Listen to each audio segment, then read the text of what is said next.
Hey everybody, welcome into my kitchen.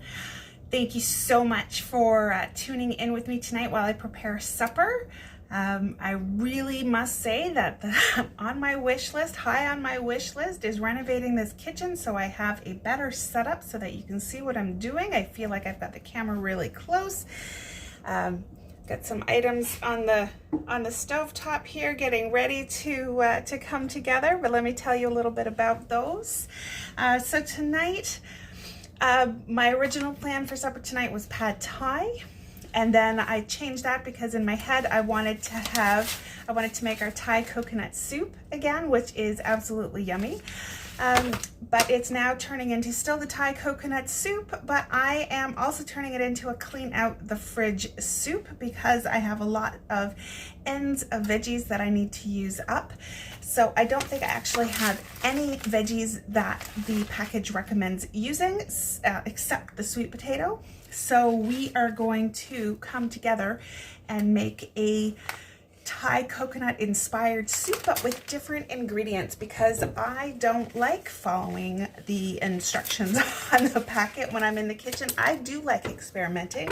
I will often make the meal packets. I'll use all of our dips and seasonings as seasonings. I will make them different ways. I will substitute because I'm gluten-free and because I am also dairy light. I'm constantly making changes to everything that I eat and everything that I cook for the family. So in the wok on the stovetop here, I've got 2 cups of water coming to a boil. I'm going to add in the seasoning. And I'm also adding to this, let me turn it so you can see what I am doing. I'm going to add in carefully 1 can of coconut milk.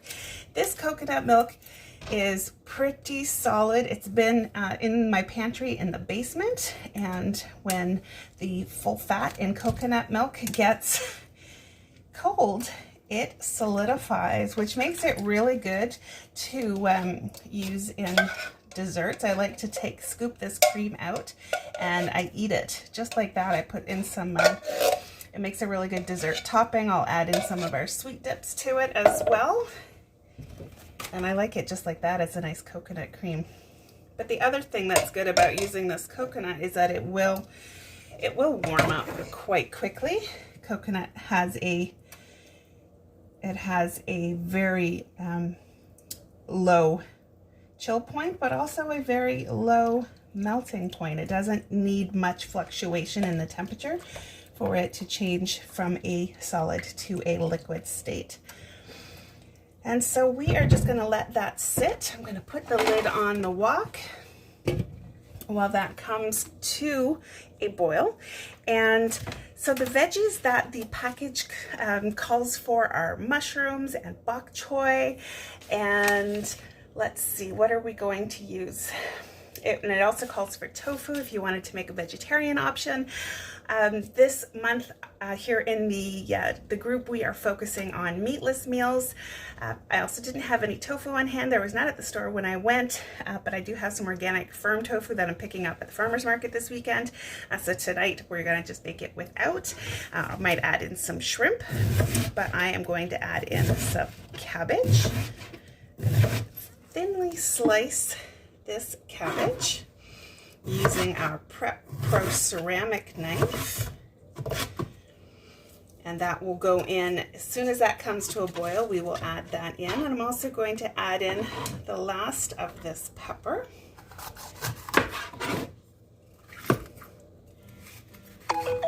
And so this is going to be tasty. It'll be when we made it the first time with the mushrooms and the bok choy, I loved it. It had a delicious flavor, and I know that the base is going to carry through to be very flavorful, even with an assortment of other veggies. Something that I may also add to this, depending on how thin the finished soup is I may add in some steamed rice noodles as well. Or I might just add in the rice noodles in the last few minutes that it's cooking. So then it will be all ready to go. Get those done up. And so while those are going, I just want to show you what else I've done. I did prepare the sweet potato, so I just diced up 2 baby sweet potatoes that I had, threw them in the steamer for 4 minutes in the microwave. Now they're quite soft and tender, ready to go right into the soup.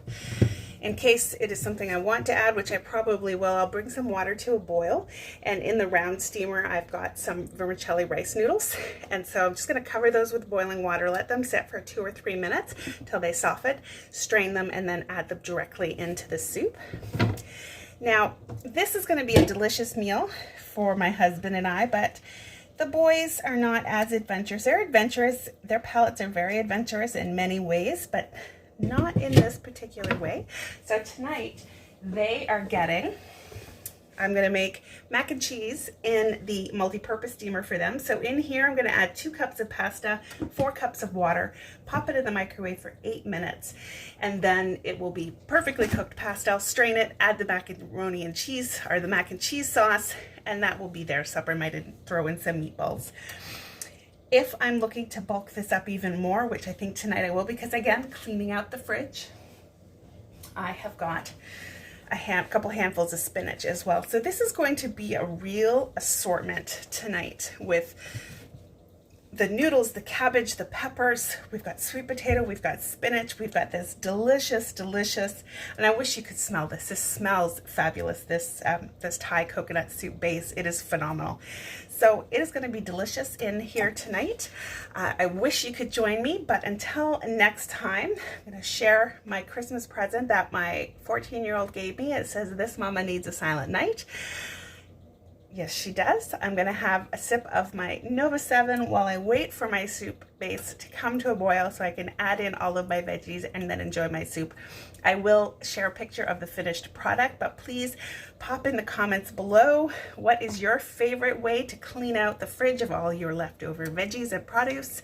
And let me know your recipes. Thank you so much. Have a wonderful evening, and we will see you next time.